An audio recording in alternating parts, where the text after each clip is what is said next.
제가 며칠 전에 TV를 보는데 여러분 지잡대라는 말 들어보셨어요? 지잡대라는 말이 무슨 말이냐면 지방의 잡스러운 대학 이런 뜻이래요. 뭐 서울에 있는 사람들이 지방 알기를 얼마나 우습게 알면 지방에 있는 대학은 다 잡스러운 대학이다 이렇게 생각을 하는 것 같아요. 그런데 이 지방 대학을 나온 사람, 이 지방 대학을 다니고 있는 학생이죠. 학생이 인터뷰를 했는데 그 인터뷰 내용을 들어보니까 굉장히 슬프더라고요. 무슨 내용이냐면 자기도 이제 공부를 열심히 못해서 지방에 이제 잡스러운 대학을 갔대요. 그런데 왜 사람들이 지잡대 지잡대 하는지 가보니까 알겠대. 사람들이 학생들이 공부를 안 한대요. 공부를 안 하는 게 아니고 공부를 할 줄을 모른대. 이 교수가 이제 시험을 보면 시험을 막 알려준대요. 답을. 그래서 문제는 이거고 답은 이거다. 그런데 안 쓴대요. 답을 안 쓴대. 왜냐하면 그거 조금만 뭐 우리가 당일치기라고 그러죠. 시험 보기 전날, 시험 보기 전에 조금만 하면 그냥 뭐 대충 이렇게 쓸 수 있잖아요.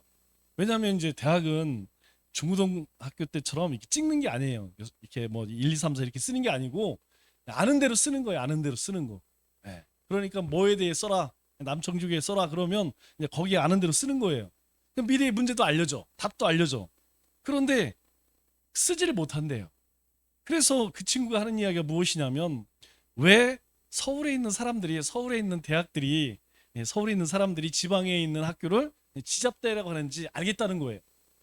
학생들이 이제까지 공부를 하지 않았기 때문에 중학교, 고등학교 때 공부를 하며 학교를 다닌 게 아니기 때문에 대학 와서도 요즘에는 여러분 지방의 웬만한 대학들은 다 미달입니다. 원서만 넣으면 그냥 엉가라면 다 들어가요.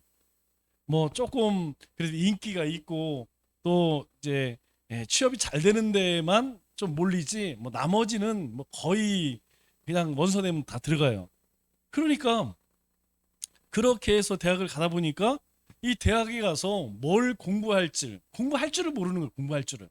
제가 그 얘기를 들으면서 야, 이게 신앙적으로 생각할 때 그리스도인의 이 비애는 뭘까? 이 그리스도인의 가장 큰 슬픔은 무엇일까 생각해 보니까 하나님께서 우리에게 약속하신 게 있습니다. 그게 뭐냐면 임마누엘이라는 거예요.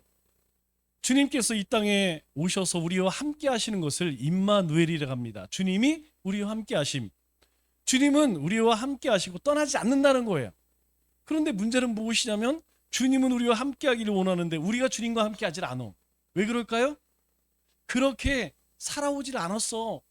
주님과 함께 동행하는 삶을 살지 않았기 때문에 내가 주님께서 약속하신 축복들, 주님께서 우리에게 약속하신 것들을 누리지를 못해. 여러분 이것이 그리스도의 가장 큰 슬픔 아니겠어요? 이미 하나님께서는 믿음으로 우리를 하나님의 나라를 기업으로 주셨습니다. 그렇다면 우리가 하나님 나라의 자녀로서 누려야 할 권리가 있잖아요. 축복이 있잖아요. 그걸 누리고 살아야 하는데 그렇게 살지를 않았어요. 그렇게 신앙생활 해본 적이 없어.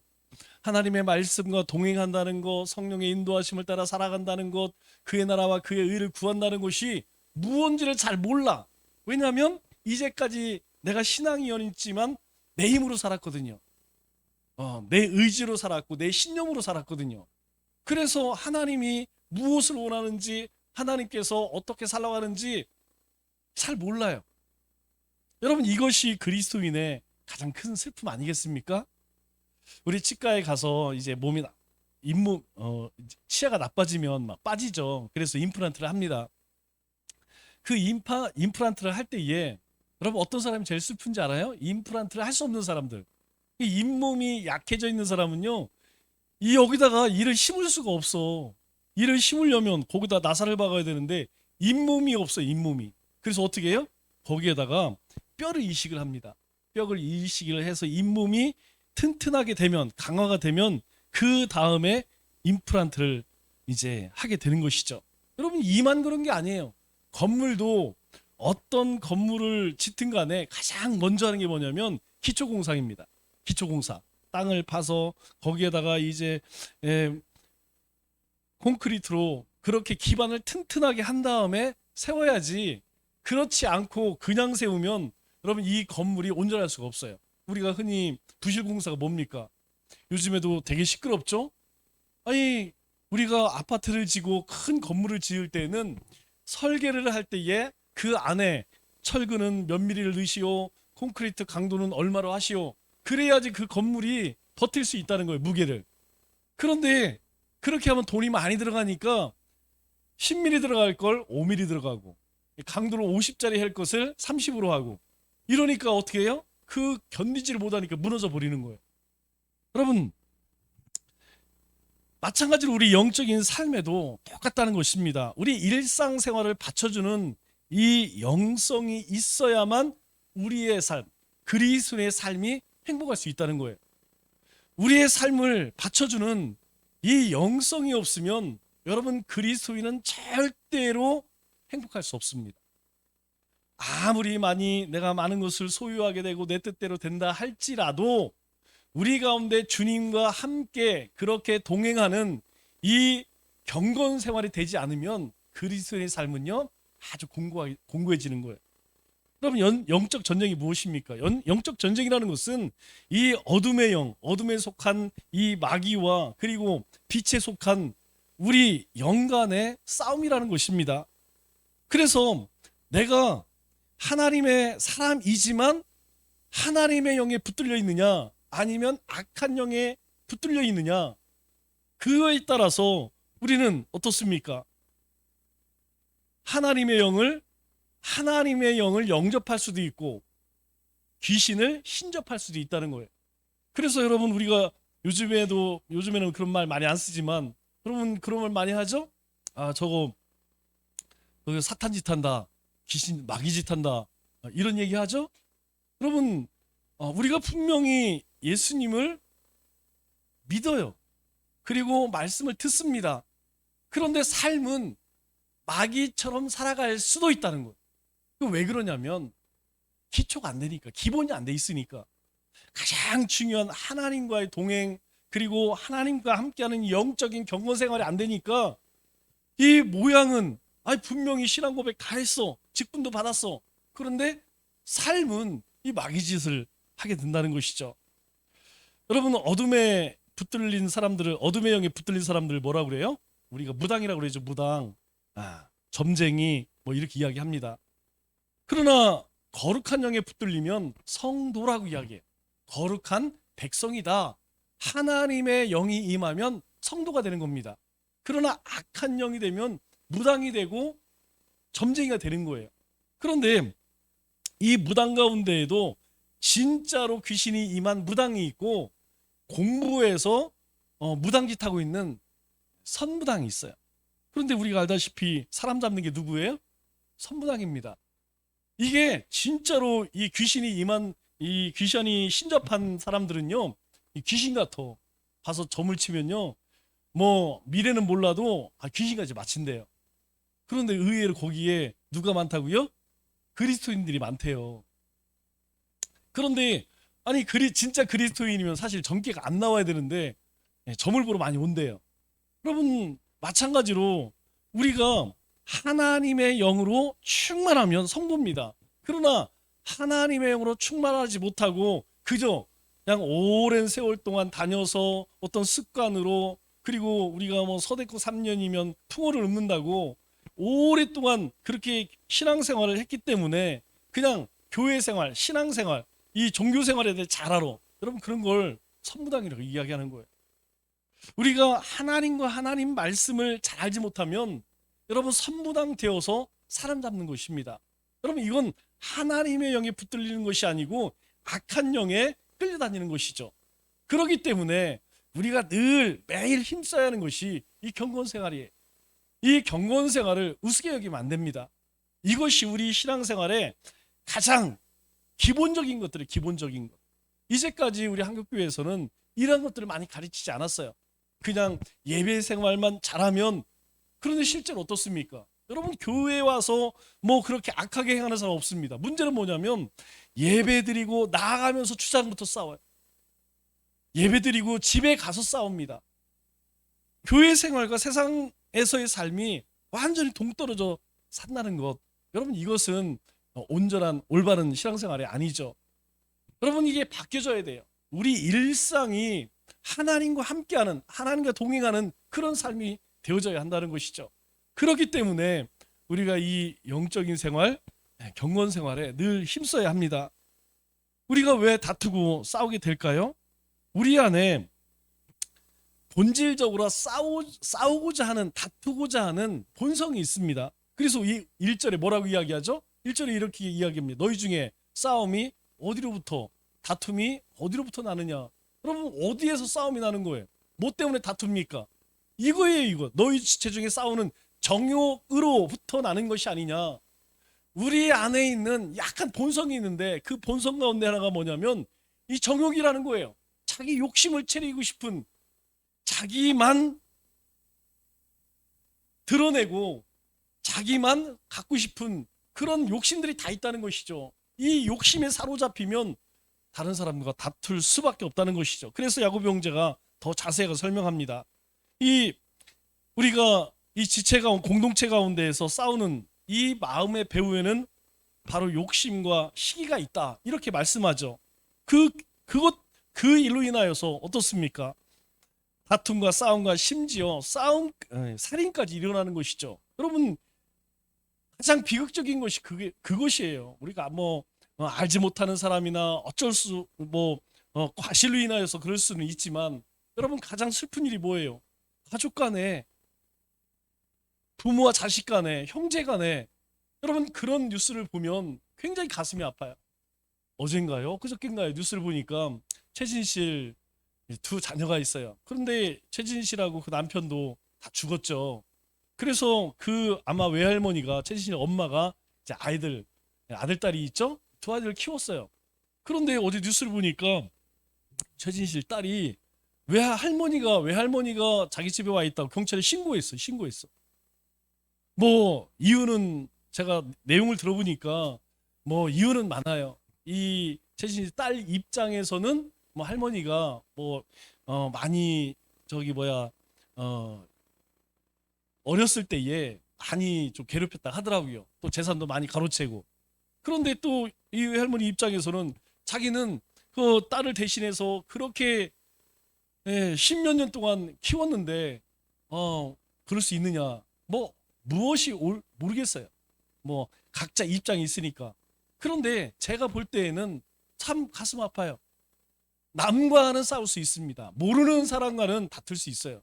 여러분 가족의 가족, 자기 엄마예요. 자기를 10년 넘도록 키워준 사람이에요. 그런 할머니에게, 그런 손녀에게 그렇게 원수가 돼서 오늘 보니까 경찰 조서를 쓰고 조사를 했대요. 그리고 만일 그것이 이제 법에 위법이 되면 처벌을 하겠다, 그런 얘기가 나왔더라고요. 여러분 얼마나 슬픈 이야기입니까? 여러분 우리가 이 믿음 공동체 안에서 여러분 다투고 그것으로 인하여서 싸우고 분열되는 것, 이것보다 더 큰 상처가 있을까요? 여러분 우리는 강팍하기 때문에 돌아서 잊어버릴지 모르겠어요. 그러나 하나님 마음은 어떨까요?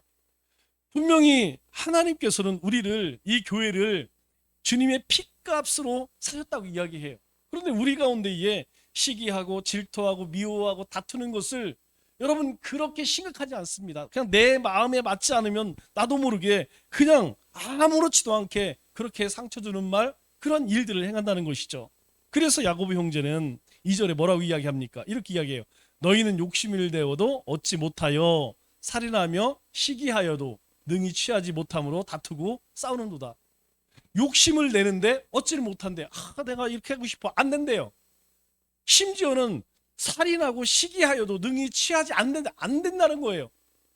내가 누구를 해하고 누구를 미워해도 내가 원하는 걸 가질 수 있느냐? 안 된다는 거. 오히려 더 다투고 싸운다, 이렇게 이야기합니다. 이렇게 이야기하는 이유가 무엇입니까? 바로 우리 가운데 정욕이 있어요. 소유하고 싶은 소유욕이 있습니다. 이것이 잘못된 방향으로 나갈 때에 우리 가운데에 이 타락한 본성이 나오게 된다는 것이죠. 여러분 소유욕 없으면 안 됩니다. 이 소유욕 자체는 나쁜 것이 아니에요. 여러분, 이 소유욕이 있어야지 우리가 은혜를 사모하고 또 불신 영혼을 사모하고, 여러분 이런 욕심이 있어야 되는데, 문제는 무엇이냐면 이것이 악한 쪽, 하나님이 기뻐하시지 않는 쪽으로 나오면 그것이 살인이 되고 강도가 되고 시기 질투가 되고 다툼이 되어진다는 거예요. 그래서 점점점 그 공동체는 악해져 가고 분열될 수밖에 없다, 그렇게 이야기합니다. 여러분 실제로 어떻습니까? 여러분 실제로 우리 사회를 한번 보세요.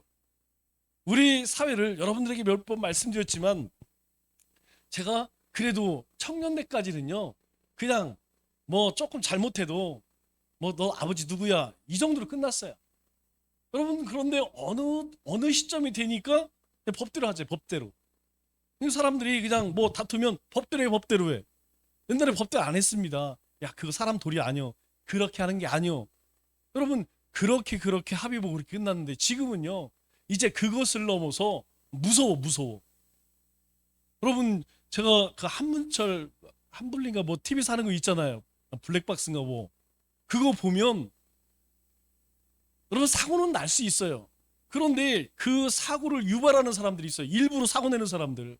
그리고 여러분 지나가다가 뭐 툭 걸릴 수도 있죠. 뭐 그게 크게 병원에 갈 일입니까? 그런 일 아니에요. 뭐 별거 아닙니다. 차도 뭐 조금 부딪히면 그냥 닦으면 없어져요.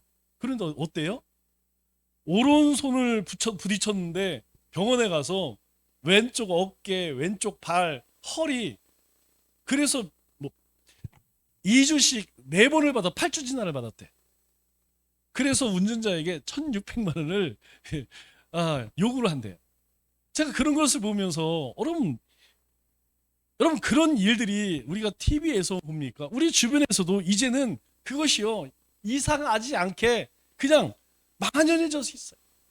만연해졌습니다. 우리 노아 시대의 성경이 뭐라고 이야기해요? 노아 시대 죄가 관영하였다 그래요. 관영하였다. 사람들이 계획하는 것이 다 악하더라 그렇게 이야기해요. 그러니까 사람들이 뭘 하든 간에 그 속에 다 뭐가 있어요? 악함이 있다는 거. 악함. 어떻게 하면 다른 사람 걸 좀 빼앗을까? 여러분 모든 사람들이 그런 마음을 가지고 있다면 여러분 이 사회가 어떻게 되겠습니까? 그런데 점점점 그런 사회가 되어가고 있다는 거예요. 그런데 그 이야기를 지금 세상 얘기하는 걸까요? 야고보 형제가? 아니에요. 믿음의 공동체 가운데에서 이때 초대 교회 가운데에도 이런 일이 있었다는 것이죠. 예수님께서 요한복음 13장 34절 35절에 우리에게 뭐라고 이야기해요? 새 계명을 너에게 주노니. 여러분 옛 계명은 무엇입니까? 옛 계명은 십계명이에요. 그런데 주님께서 너에게 새 계명을 주니 너희가 서로 사랑하라. 내가 너희를 사랑한 것이 너희도 서로 사랑하라. 너희가 사랑하면 이로써 모든 사람이 너희가 내 제자인 줄 알리라. 사랑하라는 걸 사랑하라는 거예요. 누구까지도 사랑하느냐? 원수까지도 사랑하는 거예요. 하물며 너희 그 믿음의 공동체 안에 있는 지체들이 조금 부족하고 연약한다 할지라도 왜 품어주지 못하냐는 거예요. 왜 세상 사람들처럼 너에게 이익이 되면 품어주고 이익이 안 되면 내치고, 그러면 너희가 과연 하나님의 사람이라고 내 제자라고 얘기할 수 있느냐? 없다는 것입니다. 그래서 교회의 첫 번째 제일 된 표지가 뭐냐면 사랑이라는 거예요. 또 교회와 성도의 잉시프가 뭐야 되냐? 사랑이어야 한다는 것입니다.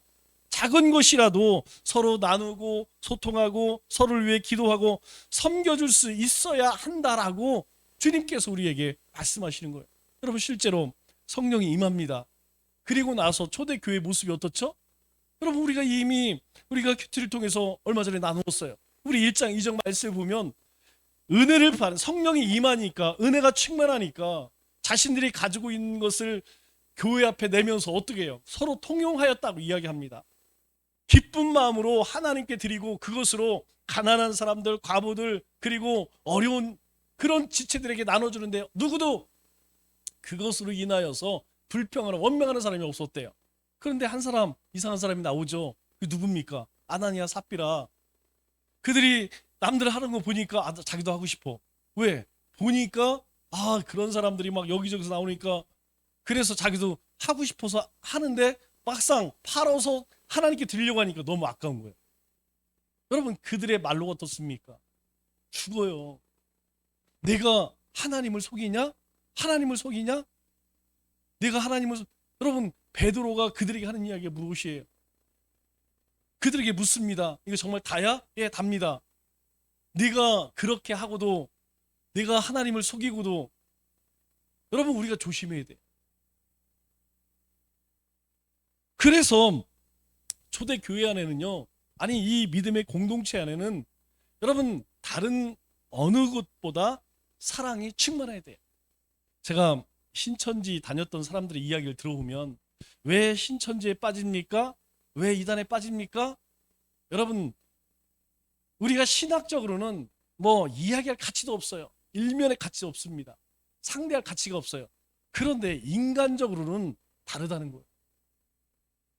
여러분, 이 신천이나 뭐 안사동이나 뭐 JMS나 여러분, 이곳에 가게 되면 뭐 신학적으로는 뭐 교회론적으로는 뭐 거기가 이단일지 모르겠지만 인간적으로는요, 사랑이 넘친다는 거예요. 사람들이 얼마나 따뜻하게 대해주고 자기 문제를, 내 문제를 마치 자기 문제처럼 그렇게, 자기 가족들보다 이 교회 안에 있는 그 이단들이요 훨씬 사랑이 넘친다는 거예요. 그래서 실제적으로 나오지 못하는 사람들, 물론 뭐 이미 그러한 것을 가스라이팅이라고 이야기하죠. 우리가 이미 그 사람들이 마음이 넘어갔기 때문에 그렇기는 하지만, 여러분, 그들 가운데는 그런 분위기가 있다는 거예요. 그 분위기가요, 나왔다가도 기성 교회로 왔다가도 다시 가는 대부분의 사람들이 그렇다는 거예요. 뭐 이단에 갔다 올 수 있습니다. 여러분, 충분히 그거에 대해서 교육받고, 아, 그게 잘못되었다. 그런데 오게 되면 여러분 어떻습니까? 사람들이 다 이상한 눈으로 바라본다는 거예요. 아, 저 사람 신천지 갔다 온 사람, 안산항 갔다 온 사람. 그래서 사람들이 가까이 하려고 은근히 따돌리고 은근히 벽 세운다는 것이죠. 그러니까 결국에는 다시 돌아갈 수밖에 없다는 거예요. 그래서 야고보 형제가 우리가 가지고 있는 욕심들이 있잖아요. 이 욕심을 올바르게 사용하기 위해서는, 이 소유욕을 올바르게 사용하기 위해서 첫 번째 해야 할 일이 무엇이냐?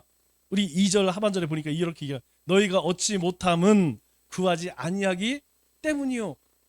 너희가 욕심을 내어도 얻지 못하고 살인하고 시기에도 취하지 못하는 이유가 무엇이냐? 첫째가 무엇이냐면 구하지 않기 때문이다, 이렇게 이야기합니다. 하나님이 약속하신 것이 무엇입니까? 너희가 구하면 하나님께서 주시겠다는 거예요. 그리고 하나님께서는 우리의 필요를 아십니다. 우리의 필요를 아시기 때문에 우리가 필요를 느낄 때 우리로 하여금 하나님께 구하게 하셔요. 그런데 우리가 하나님과 이 교제하는 생활, 우리가 서론에서 제가 잠깐 말씀드린 것처럼 하나님과 함께하는 생활이 안 돼 있어.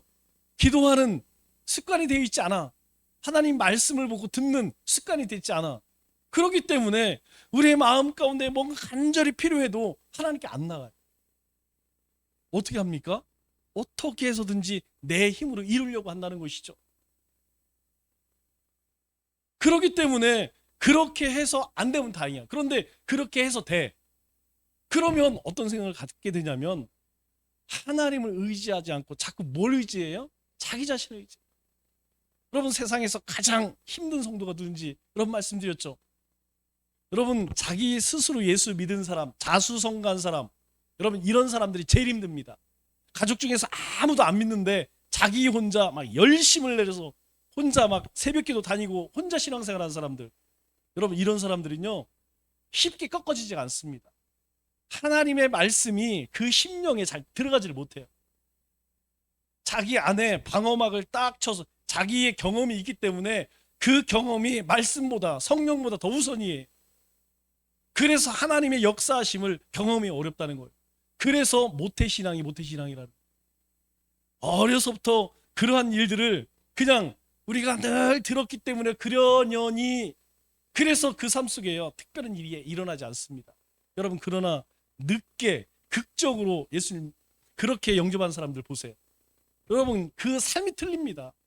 삶의 모습이, 신앙의 모습이 틀려져요. 왜냐하면 감격이 있기 때문에. 감격 가운데에 내가 도저히 하나님을 만날 수 없는 그런 인생이었는데 하나님이 나를 구원하셨구나. 그래서 삶의 태도가, 신앙의 태도가 달라요. 우리가 늘 조심해야 할 거 뭐냐면, 신앙의 연수가 더해질수록 우리의 심령에, 여러분, 이 방어막이 더 두꺼워질 수 있다는 거예요. 여러분, 우리가 손이나 발에 장갑이나 양말을 신지 않고 돌아다니면 뭐가 생겨요? 굳은 살이 배깁니다. 여러분, 이 굳은 살이 배긴 데는 감각이 없어져요. 신앙의 굳은 살이 배기면 우리의 연륜이 많이 되어서 여러분 예배 생활 뭐 이런 거 열심히 했어요. 그런데 하나님의 은혜 없이 자기 열심으로 감당한 사람들은 이 신앙의 굳은 살 때문에 그 하나님의 말씀이요 다 들어오질 못해요. 그래서 공중의 새와 들의 백합화를 먹이시고 입히신다라는 말을 잘 이해 못합니다. 하나님은 우리의 삶의 필요를 채우신다, 인도하신다, 섭리하신다, 이런 걸 잘 압니다. 내가 열심히 해야지. 내가 하나님은 우리를 우리보다 더 잘 아십니다. 우리가 무엇을 원하시는지, 우리가 무엇을 갈급해 하는지 하나님은 더 잘 아신다는 것이죠. 그래서 우리에게 주님이 말씀하는 게 뭐냐면, 염려하지 말고 기도로 하나님께 아뢰라, 이렇게 이야기해요. 하나님께 아뢰라는 것, 너희 가운데 갈급한 것, 너희 마음 가운데 근심되는 것 있으면 내 힘으로 자꾸 하려고 해결하려 하지 말고 그걸 가지고 하나님 앞에 나오라는 거예요. 그리고 하나님 앞에 부르짖으라는 거예요. 왜요? 그렇게 할 때 나를 통해서 하나님의 나라가 이 땅에 이루어지는 것입니다. 나를 통해서 하나님이 증거되어지는 거예요. 이 세상에 먹고 마시고 입는 것, 의식주 문제가 아니라 나를 통해서 하나님의 뜻이 이루어진다는 거예요. 우리의 심령이 은혜로 풍부해지면 여러분 어떻습니까? 베풀 수 있는 마음의 여유가 생겨요. 우리 가운데 하나님의 은혜가 뚝 떨어져 버리면요, 사람이 싸나워집니다. 안 보여요. 빗자루 들지 않습니다. 교만해집니다. 100% 그래요. 여러분, 이전에 열심히 했던 사람, 이전에 뭐 그렇게 했던 사람들이 어느 날 안 보여. 10중 8구는 은혜 떨어지면 그래요. 여러분, 은혜가 충만하면 아무리 힘들어도, 제가 우리 찬양하는 집사님을 볼 때마다 늘 감사한 게 그거예요. 여러분, 이 찬양 인도라고 하는 것이 단순히 노래 부르는 게 아닙니다. 이건 영적인 싸움이에요. 여러분, 이거 준비할 때부터 이 마음 가운데에 하나님의 영과 이 사탄의 영이요, 얼마나 별의별 생각. 제가 1년 반 동안 해봐서 알아요. 아무것도 안 하고 그것만 금요 기도에 이 찬양 못하는 사람한테 시키는 거예요. 그럼 너 못하니까, 물론 뭐 뒤에 이 찬양하는 청년들이 뭐 한 10명 있으니까 저는 그냥 앞에서 서 있기만 하면 돼요. 그런데도 곡 뽑고 준비하는 것이 여러분 보통 힘든 게 아닙니다. 싸움이에요. 이 보통 싸움이 아닙니다. 그런데 감당할 수 있는 건 무엇이냐면, 그렇기 때문에 하나님 앞에 더 엎드리는 거예요. 금요 기도회 끝나고 나면 토요일부터 또 기도하는 거예요. 다음 주 그 찬양, 그거 머릿속에 구상하면 그거 생각하면서 하나님 앞에 기도하는 거예요. 여러분, 찬양 잘하게 해달라고 기도할까요? 아니, 그런 적 없습니다. 이 찬양을 통하여서 함께 하나님께서 세우셨는데, 인도자로 세웠는데 우리가 찬양을 통해 함께 은혜 나눠야 될 거 아니에요. 여러분, 그런데 하나님께서 나에게 은혜를 주시면요, 함께 은혜를 받게 돼요. 그런데 제가 일신상의 문제나 아니면 다른 영적인 어떤 고민이 있어서 그렇게 충만하지 못하고 그냥 우리가 그냥 시샘말로 설렁설렁 준비하게 되면요, 대번 느껴집니다. 제가 찬양하는 거 아니에요. 뒤에 있는 콰이어들이 노래 부르는 겁니다. 저는 인도하면 돼요. 그런데도 느껴져요. 이 영적인 그런 이 분위기를 금방 느낄 수 있다는 거예요. 우리의 심령의 은혜로 풍부해지면 우리는요, 우리 안에 있는 모든 것을 다 나눌 수 있는 것이에요. 많은 것을 가지고 있어도 나눌 수 없다면 여러분, 진정한 행복을, 진정한 기쁨을 드리기가 아주 어렵습니다. 하나님은 우리가 무엇을 필요로 하는지 하나님은 너무나 잘 아신다는 것이죠. 그래서 여러분 마음 가운데에 왠지 공고한 마음이 들어? 그거는 하나님께서 지금 은혜 앞으로 나오라는 거예요. 여러분 우리가 살다 보면 여러분 세상 일들은요 그냥 하루 지나고 시간 지나면, 그러나 영적으로 우리가 은혜가 떨어지면요 하나님께서 공급해 주지 않으면 여러분 이거 회복되지 않습니다. 여러분 가만히 있으면 은혜가 넘치나요? 아니에요. 은혜를 사모하고 은혜 받을 만한 곳으로 자꾸 머리를 들이대밀어야 한다는 것이죠. 여러분 그래서 자꾸 기도해야 됩니다. 여러분 하나님 앞에 힘이 들어도 하나님 앞에 자꾸 무릎을 꿇고 하나님 말씀 앞으로 자꾸 나가야 돼요. 그럴 때에 우리 은혜 충만해질 수 있는 것이죠. 그래서 우리의 기도는 동기가 중요하다라고 이야기합니다. 우리 3절에 보니까 이렇게 이야기하죠. 구하여도 받지 못함은 정욕으로 쓰려고 잘못 구하기 때문이라. 첫째는 구하질 않어. 첫째는 구하질 않는데요. 둘째는 무엇입니까? 구하긴 구하는데 정욕으로 구하는 게, 정욕에 쓰려고 후회. 하나님께서는 우리에게 수없이 너희가 부르짖으면 너희가 간구하면 내가 응답하리라. 이게 하나님의 약속입니다.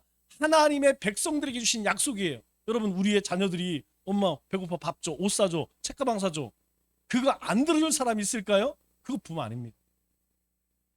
자기 자식이라면 여러분 그것이 악한 일이 아니고 필요한 것이라면 여러분 내가 안 입고 못 입어도 해주는 것이 부모의 마음이에요. 하나님도 똑같다는 것이죠.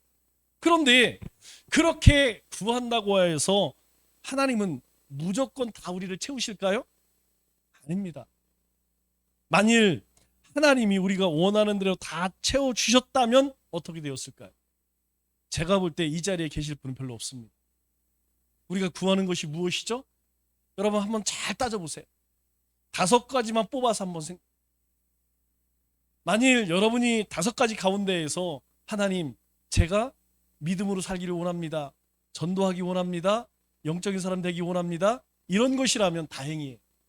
그런데 우리 구하는 것이 돈, 물질, 명예, 권세, 세상에 잘 사는 부귀영화 이런 것이 더 많다고 하면 하나님이 응답 안 하는 것이 축복이라는 거예요. 내가 그것을 감당할 만한 믿음의 분량이 되지 않는데 내가 구하는 모든 것을 다 하나님이 응답하셨다? 그것은 축복이 아니고 뭐라고요? 저주라는 것이. 여러분 그렇게 하나님께서 다 응답하시면 세상은 더 좋아질까요? 아닙니다. 세상은 더 악해집니다. 그래서 우리는 우리 가운데에 은혜를 베푸시는 하나님 앞에 감사할 수 있어야 돼요. 작은 것, 지금 나에게 없는 것, 그것을 바라보는 것이 아니고 나에게 지금 주어진 것, 나에게 하나님께서 허락하신 것, 그것 바라보면서 감사할 수 있느냐, 내 입술 가운데 그 주님을 찬양할 수 있느냐. 여러분 내 입술에 찬양이 안 나와요. 내 입술 가운데 감사하지 않아요. 그러면 지금 우리 안에는 그 은혜가 지금 이 차고 넘치는 게 아니고 지금 바닥을 치고 있는 거예요. 하나님의 사랑을 받지 못하는 사람들, 여러분 하나님께서 어떻게 하십니까? 버려두십니다. 우리가 유기라고 그러죠. 유기. 그냥 버려두는 거예요. 왜요? 그냥 버려두는 것이 가장 큰 심판이기 때문에. 여러분 우리가 신앙생활 가운데에서 내가 기도하지 않는데 큰 문제가 없어. 내가 은혜 충만하지 않고 말씀 충만하지 않고 하나님 영으로 충만하지도 않는데 내 삶의 가정의 자녀 가운데 아무 일도 없이 그냥 편안해. 여러분 축복이라고 생각하세요? 착각입니다. 축복 아닙니다. 위기라고 생각해요. 내가 지금 게으르고 나태한데도 지금 내 삶에 아무런 문제가 없어? 어쩌면 하나님께서 지금 촛대를 옮기시려고 하는지도 몰라요. 여러분 내 자녀가 정말 사랑한다고 하면 내 자녀가 지금 잘못하고 있어. 그러면 그거 그냥 지켜볼 부모가 있을까요? 아닙니다. 잔소리해요. 경고합니다. 그렇지 않으면 회초리 드는 것이 부모예요. 그런데 남의 자식에 대해서 그렇게 할 부모 있을까요? 남의 자식이 나쁜 짓 한다고 해서 너 이놈아 왜 그렇게 회초리 드는 그런 사람이 있을까요? 없어요. 이걸 깨달아야 돼요. 내가 하나님 앞에 구하지 않는데, 내가 하나님 앞에 갈급함이 없는데, 그런데도 내 삶에 아무 문제가 없어? 이것은 하나님의 저주일 수 있어. 하나님의 심판일 수 있다는 거예요. 나는 하나님 앞에 그렇게 열심히 살려고 몸부림치고 열심히 간구하고 그렇게 사모하는데 왜 나는 이렇게 힘들까? 어쩌면 이것이 더 큰 축복일지도 몰라요. 왜?